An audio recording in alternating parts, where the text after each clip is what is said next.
1919년에 3.1 독립만세 운동이 일어난 과정들을 보면 그 앞에 몇 해 전의 그 일들이 좀 중요한 역할을 했습니다.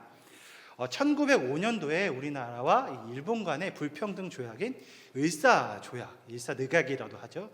이것을 통해서 우리가 너무나도 일제의 그 불평등한 일들을 우리가 체결하고 조약을 맺게 되었습니다. 그래서 이것에 반대하는 움직임들이 이 기독교인들 내부에서 일어나기 시작했고, 항일 운동의 시작이 여기서 이어지게 됩니다. 1905년도에 이 평양의 기독교인들과 그리고 개신교의 일부들이 상동 청년회라고 하는 그 조직을 만들어서 반일 시위를 이어나가게 됩니다. 이후 2년 후인 1907년도에 일부 개신교인들은 이제 의병을 구성하여서 뭔가 실질적으로 대항하는 일들이 일어나게 됩니다. 또한 YMCA라고 하는 이 단체를 통해서 선교사님들이 계속 애국 계몽 운동이라고 하는 활동들을 펼치고, 사람들이 이것을 받아들이면서 기독교적인 가치관으로 이 일제에 대항하고 뭔가 불평등한 상황들을 계속 개선해 나가려고 하는 움직임들이 일어났습니다. 또한 기독교인의 중심이 된 비밀결사체가 하나 조직되는데, 그것이 우리가 아는 대로 신민회라고 하는 조직입니다. 이 신민회는 대표적 지도자들이 우리가 잘 알고 있는 대로 서재필, 윤치호, 이승만, 유길준, 안창호, 길선주, 장인환, 우덕순, 이분들은 다 기독교인들로서 핵심적으로 우리 독립을 위해서 애쓰셨던 분들입니다. 자꾸 이러한 항일 운동들이 일어나자 일본은 괴로웠습니다. 아니, 이 사람들이 자꾸 우리에 반하는 감정들을 갖고 있네 라고 하면서 이 기독교를 탄압하기 시작했습니다. 그래서 1910년 11월에는 이 안명룬 사건을 계기로 사람들 600명을 체포하기 시작합니다. 그래서 이 사람들을 총독 암살 음모 사건으로 이어지게 되고 무려 105명이 유죄 선고를 받게 됩니다. 당시 체포되어서 유죄를 선고받은 대부분의 기독교인들은 그때 상황들을 예수의 이름으로 승리케 하는 상황이라고 오히려 역설했습니다. 그렇게 기독교는 일제에 강력히 저항했습니다. 그 저항 가운데 1918년 중요한 이 전 세계적인 흐름이 하나 생깁니다. 그것은 1918년 이 1차 세계대전이 끝나고 파리 강화 조약이 그 이유입니다. 그때 윌슨 대통령은 소위 민족 자결주의라고 하는 이 표방하는 구호를 내비치게 됩니다. 민족 자결주의의 뜻은 모든 민족은 자신들의 문제를 스스로 해결할 수 있다, 그런 권리가 있다라고 말하면서 약소국의 이 강대국이 지배하는 이 흐름은 더 이상 끝내야 된다라고 하는 이 흐름을 강력하게 내비치게 됩니다. 이런 흐름은 우리나라에 들어오게 됩니다. 이 1918년 이 이후에 우리나라의 운명적인 날 1917년 3월 1일 이 날을 맞이하게 됩니다. 3.1운동의 여러 특징 중 가장 으뜸이 될 만한 것은 이것이 어느 한 지역에만 있는 것이 아니라 전국적으로 만세운동이 펼쳐졌다라는 것입니다. 왜냐하면 이 만세운동이 전국적으로 이렇게 퍼지게 된 계기가 바로 교회가 그 중심의 역할을 했기 때문입니다. 이미 1912년도에 우리나라에는 전국적으로 교회가 세워지고 이렇게 교회들이 각각의 사역의 그 귀한 사명들을 감당하고 있었습니다. 해마다 노회가 계속 생겨나기 시작했고 지방마다 분립하여서 점점 뜨거운 이 기독교적인 사상과 또 교회들이 예수 그리스도를 향한 그 외침들이 많이 일어나기 시작했던 것입니다. 드디어 1919년 3월 1일 탑골공원에서 대한독립 선언서가 낭독되었고 거국적인 만세운동이 전국적으로 퍼지게 됩니다. 그 운동은 서울을 넘어 제주까지 이어지게 됩니다. 제주는 주로 조천이라고 하는 동네에서 이 운동이 가장 강력하게 일어났습니다. 이 강력한 운동을 주도한 것은 사실 서울에서 이 만세운동에 같이 가담했던 제주 출신의 김장환이라고 하는 청년이 있었습니다. 당시 이 청년은 휘문고버 4학년에 재학 중이었는데 그가 3월 5일 색출자들을 계속 찾는 이 과정에서 신변의 위협을 느끼자 그가 안 되겠다 해서 자기 고향인 제주도로 내려가게 된 것입니다. 이때 김장환은 독립선언서를 품에 숨기고 제주로 입도하게 됩니다. 그래서 조천에 있는 숙부 김시범과 조천교회 임정찬 목사님, 그리고 김연배 집사님과 함께 제주 만세운동을 결의하고 그 자신들의 지역인 조천에서 이 만세운동을 일으키자라고 하는 이 운동을 벌이기 시작합니다. 결국 3월 21일 조천 당처에서 만세운동을 일으키다 일본군에 잡혀 고문을 당한 끝에 이 젊은이는 숨을 거두게 됩니다. 지금도 여러분들이 제주 여행에 가면 제주 만세 동산이라고 하는 곳이 있습니다. 그곳에 여행 갔을 때 꼭 한번 들려보시기 바랍니다.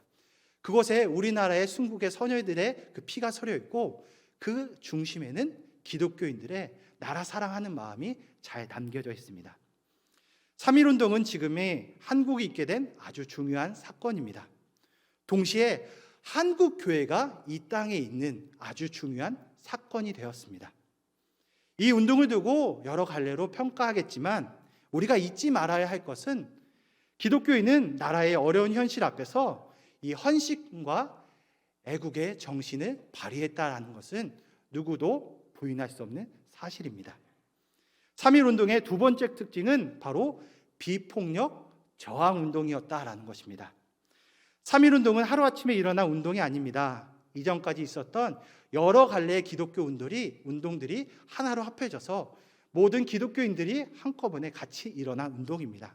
거기에는 이제 종교를 떠나서 승려들까지 합쳐서 독립운동을 했다라는 것입니다.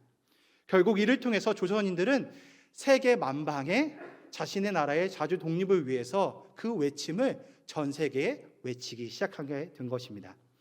그리고 이 운동에 기독교인들이 아주 중요한 역할을 감당했다라는 것은 이 대한민국 기독교 역사뿐만이 아니라 세계적으로도 아주 높게 평가를 받아 마땅한 것입니다. 그러한 기독교인의 정신에는 사실 무엇도 빼놓을 수 없는 게 바로 말씀대로 살자라고 하는 정신일 것입니다. 오늘 스가랴서 8장 14절에서 17절 말씀은 하나님께서 그 하나님의 백성들, 하나님께서 사랑하는 자들을 통해서 그 나라 사랑에 어떤 정신을 가져야 되는지, 나라를 어떻게 운명을 맡겨야 되는지 잘 보여주고 있습니다. 오늘 말씀은 예루살렘의 회복에 대한 말씀이기 때문입니다. 즉 예루살렘과 유다 족속이 그토록 기다리던 하나님의 은혜가 선포된 말씀 구절이기도 하기 때문입니다. 그런데 사실 이 말씀은 한 번만 선포된 것이 아니었습니다. 전에 하나님께서 이스라엘을 회복하게 원하시는 것을 먼저 앞서 말씀하신 것이 있습니다. 그것이 스가랴서 7장 9절에서 10절 말씀에 먼저 말씀하셨습니다. 그런데 하나님께서는 이 백성들에게 한 번 더 이 말씀을 반복하고 있다라는 것입니다. 그렇다면 왜 하나님이 한 번도 아니고 두 번씩이나 이 말을 반복했을까라고 하는 궁금증을 갖게 됩니다. 그것은 이 하나님께서 앞서 말씀하실 때 백성들은 귀를 막고 등을 돌렸기 때문입니다. 하나님이 말씀하시는데 그들은 들을 생각을 안 했던 것입니다. 귀를 막는 행동을 하더라도 사실 소리는 들릴 것입니다. 그런데 등을 돌렸다라고 하는 표현을 통해서 그들이 어떤 사람들입니까? 하나님께서 말씀하시고 계신데도 그들이 듣지 않으려고 했던 그 태도가 그 말씀에서 이어졌기 때문입니다. 그래서 하나님은 다시 한번 그들에게 말씀하십니다. 그래서 스가랴 8장 15절에서 17절에 다시 그 말씀을 그들이 알아들을 수 있게 말씀해 주시는 것입니다. 우리 함께 15절부터 17절 말씀을 다시 한번 읽어보겠습니다. 시작.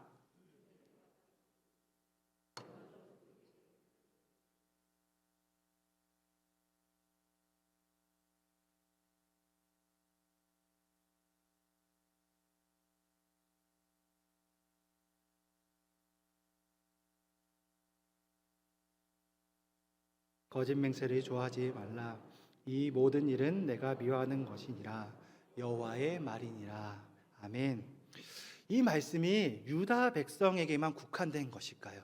이 말씀은 오늘날 우리에게도 동일한 하나님의 말씀으로 들려져야 할 것입니다. 왜냐하면 이 100여 년 전 3.1운동에 하나님의 말씀의 역사 때문에 기독교인들이 움직였기 때문입니다. 그렇다면 동일하게도 우리도 이 말씀에 반응하여 움직이게 된다면 오늘날에도 3.1운동과 같은 역사적인 사건이 우리 안에 일어날 수 있기 때문입니다. 100여 년 전 3.1운동에 한국 기독교인들이 중요한 역할을 한 것처럼 오늘 우리가 회복해야 될 하나님의 말씀, 그리고 그를 통해서 오늘 3가지 덕목을 우리가 앞으로 실천해 나가기를 간절히 소망하며 함께 알아보도록 하겠습니다. 먼저 우리가 다시 주님의 말씀에 그 덕목을 기리며 또 그 정신을 회복하기 위해서 첫 번째, 이웃과 더불어 진실을 말해야 될 것입니다. 16절에서 우리 주님은 이웃과 더불어 진리를 말하며 라고 말씀합니다. 먼저 이웃은 우리와 함께 살아가는 주변 사람들을 말할 것입니다. 그래서 우리는 이 국가적으로 봤을 때 이웃은 서로 한 시민이요, 같은 민족이고 또 같은 공동체의 구성원이 될 것입니다. 이 구성원은 더불어 말해야 할 진리를 서로 공유하는 사람들일 것입니다. 그래서 이 개역개정 성경은 진리를 말한다라는 것을 진실을 말하며 라고 먼저 번역하고 있었습니다. 그래서 하나님이 인정하시는 진실을 이 공동체적으로 민족적으로 함께 서로 말해야 되는 필요성이 있다라는 것을 우리에게 알려주시는 것입니다. 그래서 진실을 말해야 될 백성이 하나님의 용서를 얻고 은혜를 받을 수 있는 것, 바로 그것의 출발이 이 진리, 진실을 말하는 것에부터서 시작된다라는 것을 알게 해주시는 것입니다.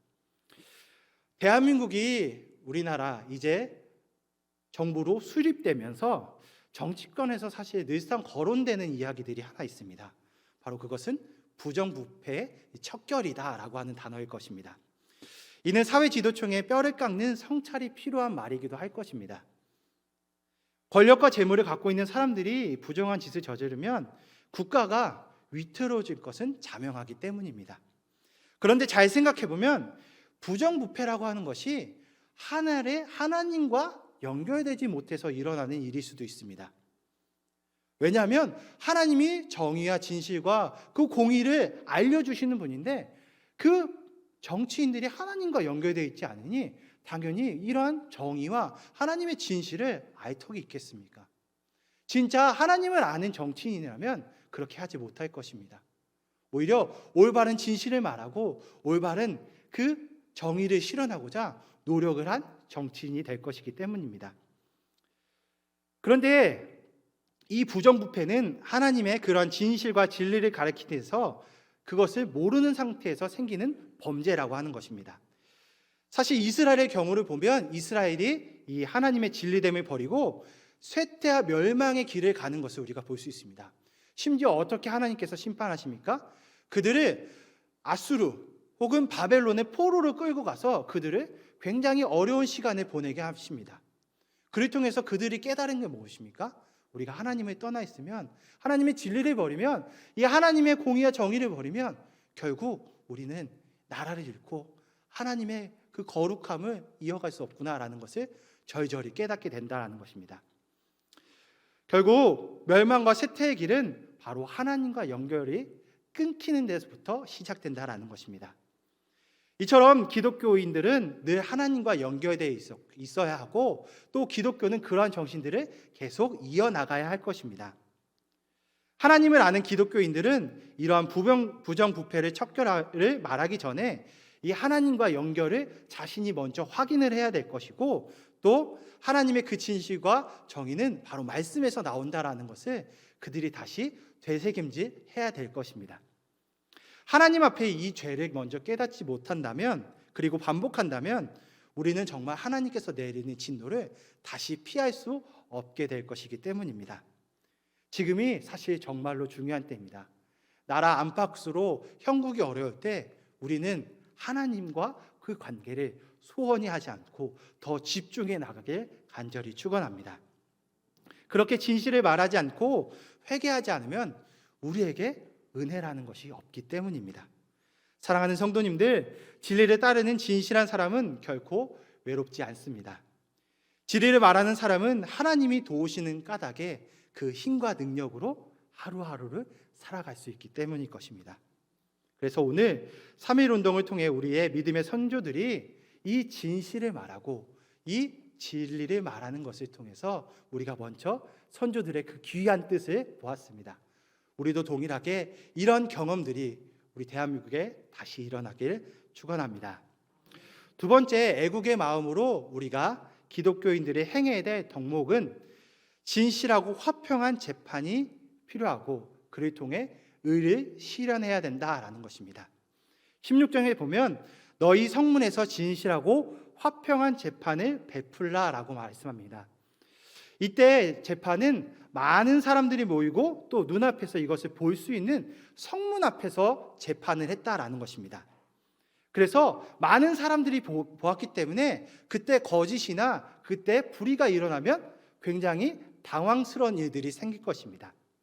그렇기 때문에 그 많은 사람들이 보는 앞에서 더욱더 재판은 진실하고 공정하게 행해졌을 것입니다. 재판의 기능이란 어떤 것입니까? 사회 질서를 유지하고 분쟁을 해결하는데 반드시 필요한 절차가 재판이라고 하는 것을 통해서 이루어지게 됩니다. 그러므로 준엄하고 공정해야 되고 또 사람의 인권을 보호할 수 있는 재판이 우리 안에 제대로 이루어져야 될 것입니다. 그런데 올바른 재판을 할 수 있는 여부가 곧 그 나라의 국력과 그 나라의 이 정의가 실현되는지 파악할 수 있는 아주 중요한 척도가 될 것입니다. 하나님은 이 재판에 대해서 이렇게 말씀하십니다. 재판에 대해서 굳게 하여 억울한 사람이 생기지 않게 하라라고 하는 것이 우리 주님께서 재판을 하기 위한 과정들에서 이것을 말씀해 주셨습니다. 그래서 하나님은 늘 진실하고 화평한 재판을 통해서 이 공의가 살아있어 누구나 옳다고 인정할 만한 사법 질서가 그 나라에 세워지길 원하셨다라는 것입니다. 이 말씀을 통해서 우리나라는 참 이것이 맞는가라고 한번 깊이 생각해 볼 필요가 있습니다. 혹시 우리나라의 재판에 유전, 무죄, 무전, 유죄가 아직도 성행하고 있진 않나? 혹시 그런 탄식이 계속 들린다면 여기서 멈춰야 되지 않나? 라고 하는 이 하나님의 귀한 뜻이 우리 안에 일어나야 될 것입니다. 물질 앞에 굴복하는 재판은 대한민국의 그 질을 떨어뜨리는 민낯이 될 것입니다. 오히려 드러나야 할 것은 공개적이고 투명한 질서, 이 재판이 우리 안에 일어나야 될 것입니다. 요즘 젊은이들을 MZ세대라고 합니다. 그래서 이들이 말하는 가장 핵심 단어가 공정, 정의라고 하는 것입니다. 왜 그들이 공정과 정의를 외칠까요? 하는 그 물음 앞에 오히려 이 재판이 올바로 이루어지지 않아 이들이 이렇게 외칠 수밖에 없는 상황이 되진 않았을까? 또 깊이 반성하며 생각해 보게 됩니다. 진실하고 화평한 재판이 이루어진다면 젊은이들의 이러한 외침은 사라질 것입니다. 그리고 잊지 말아야 할 것은 MZ세대들도 앞서 이런 외침을 그들이 하고 있다면 자신들 스스로도 내가 진실하게 공정과 정의를 행하고 있는 사람인가도 그 기준에 맞춰서 잣대로 보아야 할 것입니다. 그래서 자기는 예외가 아닌 나도 이것의 일부로서 함께 행하고 있는지를 하나님 앞에서 제대로 물어야 할 것입니다. 이렇게 3.1운동이 보여준 기독교인들의 정신은 일제의 부당한 재판 앞에서도 굴하지 않았습니다. 모진 고문에도 나라를 빼앗기지 않겠다라는 이 결의가 우리 선조들에게 있었기 때문입니다. 일본의 부당한 재판에도 하나님께서 진실하고 화평하게 해주실 것을 기대하며 기독교인들은 이 정신을 바탕으로 하나님 앞에 나아갔습니다. 그리고 나라를 바로 세우고자 노력했습니다.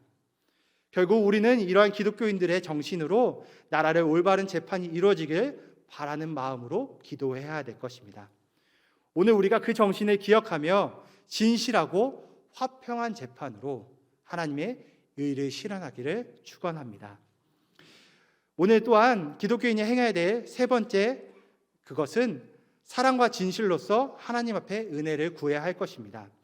17절이 바로 그것을 말씀하고 있습니다. 하나님께서는 미워하시는 것이 있습니다. 그것은 남을 음해하려는 시도와 허위로 하는 약속일 것입니다. 그렇다면 하나님이 제일 좋아하시는 것은 무엇일까요? 그것은 이 서로를 돌보고 사랑하는 일, 또 진실하게 서로 약속하는 일이 될 것입니다. 그것에 하나님의 은혜가 임하기 때문입니다. 출판되어 있는 책 중에 한국인의 거짓말이라고 하는 책이 있습니다. 그 책에 보면 거짓말을 할 때면 남자는 대체로 한국인들이 말이 많아지고 여자는 말수가 준다라고 표현하고 있었습니다. 그런 면에서 봤을 때 우리 한국 기독교인들은 해서는 안 될 거짓말을 해서는 안 될 것입니다. 거짓말을 할 때 맥박이 뛰고 이 호흡이 가빠지고 이 식은땀이 흘릴 것입니다. 기독교인들이 왜 그럴까요? 바로 하나님 앞에서 우리가 진실하게 행해야 될 것을 생각한다면 우리가 그러한 일들이 일어날 것이기 때문입니다. 당장의 상황을 모면하고자 거짓말을 한다면 훗날 그 일은 다시 나에게 거짓이 되어 돌아올 것입니다. 하나님은 진실로서 구하는 자에게 그것을 진실로 대해 주시는 분이기 때문입니다. 3.1 운동 때 우리 선조들은 거짓말하지 않은 것이 하나 있습니다. 이것이 무엇입니까? 너가 예수를 부인해라. 그러면 살려주겠다. 그 말에 우리 선조들은 뭐라고 대답했습니까? 나는 예수쟁이다. 나는 예수 믿는 사람이다. 라고 당당하게 진실을 말했습니다. 오늘 우리도 그것을 기억하며 진실한 주님 앞에 거짓말하지 않는 신앙인들이 되길 축원합니다. 주님의 이름으로 사랑하는 성도님들, 오늘 주님께서 우리 3.1절에 주신 말씀처럼 진실로 진리를 말하고 진실하고 화평한 재판을 할 뿐만이 아니라 진실한 약속으로 우리가 거짓을 버려야 할 것입니다. 그를 통해 주님은 이스라엘 그 유다 땅을 다시 회복시켜 주셨습니다. 오늘날 우리나라 대한민국이 다시 하나님 앞에 회복하기 원한다면 우리도 이 말씀을 기억하며 다시 주님 앞에 나가야 될 것입니다. 오늘 이 나라가 주님 앞에 거룩한 나라, 또 제사장 국가로 세움받았습니다. 주님께서 이 귀한 은혜를 계속 이어나가길 우리가 원한다면 오늘 이 말씀 따라 우리가 거룩히 행하는 귀한 상남의 성도님들이 되기를 간절히 축원합니다.